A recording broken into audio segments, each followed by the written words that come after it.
Ini nanti kompensasi dan subsidi itu yang bayar ya Kementerian Keuangan, pakai APBN diketok di DPR nantinya gitu. Harus 12.000, dia ngasih 12.000 nih, yang harusnya harganya 16.000. Otomatis kan rugi Pertamina-nya di sini.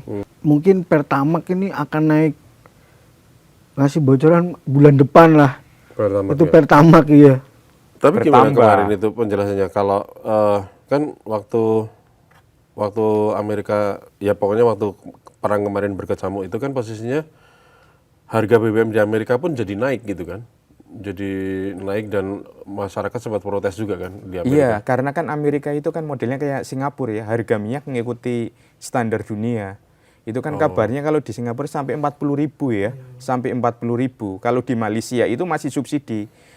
Sama seperti kalau Indonesia itu masih subsidi, kalau Singapura kan 40.000. Tetapi kan yang istilahnya menjadi perbincangan itu kan itu loh, tetangga aja udah 40.000, kita masih masih 10.000, masih 13.000. Berarti apa istilahnya hebatan pemerintahan kita. Tetapi kan dalam tanda kutip itu justru ini menjerumuskan dengan ini kan bonsos nanti anggaran negara untuk menutupi subsidi tersebut. Jadi perlu dipikirkan juga sebenarnya mitigasinya itu ke depannya. Ketika akan seperti ini gitu kan, istilahnya masyarakat jangan hanya dininak bubukan aja dengan istilahnya subsidi ditahan, tetapi juga perlu adanya mitigasi, perlu adanya literasi sebenarnya itu harus seperti apa, uang negara yang dikeluarkan itu sudah berapa dan lain sebagainya.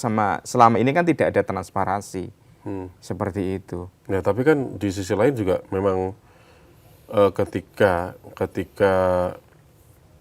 BBM dinaikkan pasti inflasi akan naik juga gitu kan. Dan yang dikhawatirkan oleh pemerintah itu kan daya beli masyarakatnya kan.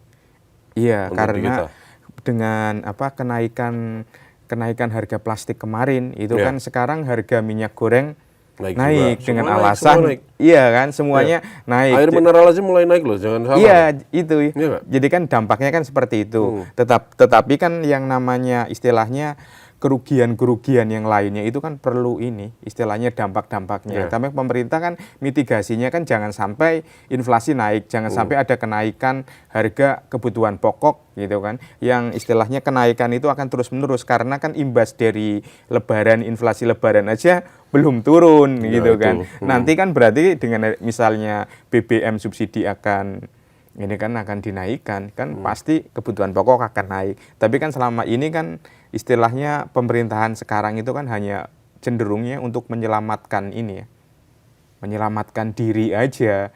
Jadi agar tidak terlalu disalahkan dengan kenaikan BBM itu. Jadi istilahnya ya nggak apa-apa mau nggak mau ya kita harus alternatifnya kan hutang alternatifnya hutang. Kemudian diplomasi minyak itu kan juga dilaksanakan. Kayaknya belum ngambil hutang juga kan posisinya. Gitu. Kalau ngambil hutang belum ya? Sudah Mas. Udah. Ya kan? Udah. Gara-gara ini. Ya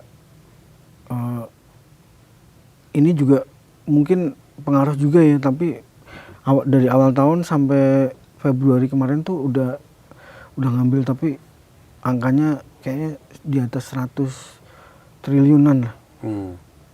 Aku lupa. Tapi udah bukan sampai buat Februari. ini kan, bukan buat. Ya buat ini ya pasti Mas. Ini pasti kalau misalkan bukan buat kebocoran karena BBM ini kan? Ya ini nanti akan ada lagi. Akan lagi yang di APBN nanti akan diumumkan lagi. Misalkan untuk bansos, untuk apa, untuk ini gitu. Nanti porsi-porsinya kan dibagi masing-masing untuk menutup defisit. Tapi kata Purbaya sih kemarin masih ada sal yang di Bank Indonesia itu jadi bisa sekitar berapa ya? Kalau nggak salah 400 atau berapa ya? Jadi dia bilang masih aman gitu. Kemarin sempat dikumpulin juga di istana itu ngomongin apa nih yang untuk kebijakan ekonomi ke depannya terkait sama Hormuz ini, terkait sama konflik dunia ini. Kalau terkait Hormuz kemarin sih harga BBM ya. Harga BBM kalau untuk subsidi kan si Bahlil bilang kalau nggak naik selama-lamanya. Dia 2026 kan mungkin sampai nggak naik lah. 2026 dipastikan nggak naik kan? Iya nggak naik, tapi Ya oke, itu ya memang belakangnya tujuannya untuk biar masyarakat tetap terjaga daya belinya daya kan. belinya, inflasi. Karena kalau nggak gitu kan buyar juga tuh ekonomi kan. Iya, tapi di sisi lain memang ini jadi beban Pertamina juga Mas. Kalau Pertaminanya ini kan Pertaminanya juga otomatis beli impornya tinggi, bebannya tinggi, belum beban di hulu, produksi di hulu, nanti pembeliannya seperti apa. Kalau di dalam negeri kan otomatis mungkin tidak semahal harga minyak naik kan, mungkin ada negosiasi di dalam negeri yang mungkin dia produksi hulunya tinggi tapi harus jual sesuai aturan pemerintah.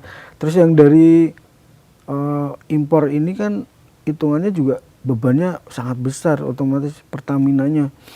Jadi bagaimana caranya ya tidak membebani BUMN yang menjaga ketahanan energi, tapi juga bagaimana Pertamina bukannya tidak nanti membebani akan di masyarakat, ya. apa namanya? Akan dalam tanda kutip diselesaikan Danantara. Karena sebagai BUMN juga kan? Ya Danantara kan ya dia koordinasi dengan Danantara, Iya. tapi kan untuk manajemen tetap yang menjalankan kan sebenarnya Pertamina juga Mas. Udah lah, iya. Kalau misal dia harga minyak impornya udah tinggi, tapi kompensasi kan nggak setiap impor terus dibayar, tapi kompensasi kan Ya, tapi berapa kan itu bulan, nggak ada, 3. Harusnya tidak membebani APBN dong oleh Pertamina karena udah ada Danantara kan? Harusnya gitu Itu pakai APBN sih Mas kalau itu, karena yang bayar kompensasi dan subsidi Kementerian Tetap Keuangan. APBN ya? Kementerian Yang- Keuangan. yang apa namanya? Yang Kalau bikin- Danantara itu ngambil dividen dari BUMN. Jadi bedanya itu. Kalau Danantara mengambil dividen, kalau untuk APBN ini nanti kompensasi dan subsidi itu yang bayar ya Kementerian Keuangan, pakai APBN diketok di DPR nantinya gitu. Kompensasi berapa, subsidi yang harus dibayar berapa. Bayangin aja harganya 12. Dia harus 12.000, dia ngasih 12.000 nih. Yang harusnya harganya 16.000. Otomatis kan rugi Pertaminanya di sini. Ini apa ya? Ya tidak realistis juga maksudnya, tapi Pak Bahlil kemarin bilang mungkin Pertamax ini akan naik, ngasih bocoran bulan depan lah. Pertamax Itu ya? Pertamax ya. Yang 92 itu. Yang 92. Oh. Kemudian karena kalau ini dibiarkan ditahan juga repot juga sebenarnya Mas. Bisa jebol juga APBN kalau ini ditahan terus-menerus ya. Kan kita nggak tahu apa Iran perang di Timur Tengah selesainya kapan gitu. Kan nggak ini juga kan. Itu ya berarti bocoran agak posisinya terbaru itu ya. Yang Iya, kalau- Pertamax 92 akan ancang-ancang naik juga gitu ya. Kalau infonya sih kemungkinan Pertamax akan naik di bulan depan. Oke. Nyusul Nyusul dua. yang kemarin-kemarin udah Iya, ya. yang udah Ada Pertamax. lagi nggak selain itu? Pertamax sih paling. Yang Udah itu. ya? Yang ditunggu kan sebenarnya Pertamax ini karena Ya, syukur-syukur bisa ditahan dong. Malah pengen banget naik ya harganya ya, dirimu ya. bukan Kalau bisa ditahan ya ditahan aja biar daya beli bukan masyarakat pengen tetap. banget naik Mas. Ini soalnya dia harus yang ini harga kan, kalau Pertamax itu kan harga pasar Mas. Iya.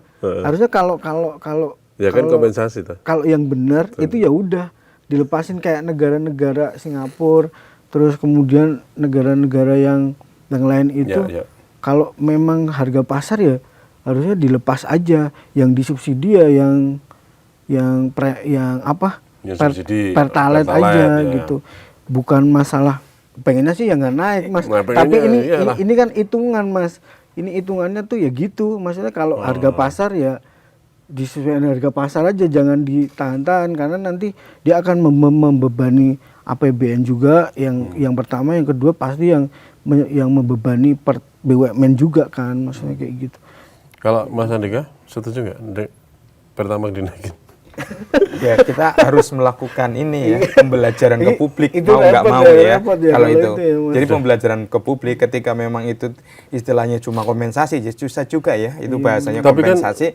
Sementara kalau Pertamax turbo saya setuju naik, Iya, nggak apa-apa. iya kan, Dexlite dan lain sebagainya karena kan memang Itu untuk setuju naik. Iya, Pertama tapi, turbo setuju naik. tapi ya kan konsep kompensasi Nah, juga tapi saya nggak untuk terlalu Pertamax mengerti. yang berikutnya, nah masalah kompensasi itu Betul, tadi. betul. Iya, Makanya karena kompensasi itu kan Itu. masalahnya hitung-hitungannya ribet, Iya, hitung-hitungannya iya sih. ribet. Tetapi pemerintah juga harus mengkalkulasi kalau misalnya Pertamax naik, dampaknya akan seperti Nah, apa. itu Tapi maksudku. kelihatannya nggak terlalu ini aja ya. Tapi ini ya, itu Nggak nanti- terlalu berdampak sangat signifikan karena kan trennya sekarang seperti pembicaraan di kalangan teman-teman saya yang pas ya sering beli Pertamax, nanti kalau naik 16 apa 18 ribu mau nggak mau ya bikin itu istilahnya lagi kartu ini loh, Bukan, kartu Mas. yang Nah, akses itu, itu Pertamina kalau itu kan. nyalahin mendingan Iya posisi kan kayak akhirnya gini. rame-rame lagi itu balik nanti ke gini, situ. ketika Pertamax naik nih misalkan 16.000 kan Mas, Ah. pasti akan migrasi ke Pertalite kan. Iya. Nah, migrasi Subsidinya ke Pertalite ya, malah justru- ya jebol. malah justru bahaya Ya kan. sama aja Mas, sebenarnya kompensasi kan juga pakai APBN. Nah, tapi kan harusnya Pertamina punya spare yang dari harga yang tinggi tadi posisinya. Iya nggak? Iya, emang kebijakannya harusnya ini sih apa ya? Ya kalau saya pribadi sih Nah, jangan naik lah kalau saya pribadi. Lah, iya, iya. Tapi kalau secara hitung-hitungan ya Susah. susah itu. pokoknya kita berharap si minyak dunia aja yang turun ya kan. Iya, Minyak Selat dunia Hormuz turun, dibuka aja, Selat Hormuz kelar. dibuka, Iya. Buka aman. minyak dunia gitu. turun sesuai dengan APBN kita, 70. APBN posisinya tetap di 70-80 gitu ya. Kita berharap konflik segera selesai. Oke, seru banget nih kita hari ini. Oke, kita cukupkan dulu Sendoscope, teman-teman. Kira-kira bagaimana harga minyak di BBM kita ke depan, Pertamax seperti apa? Komen aja di bawah ya. Kita cukupkan dulu Sendoscope. Assalamualaikum warahmatullahi wabarakatuh. Waalaikumsalam.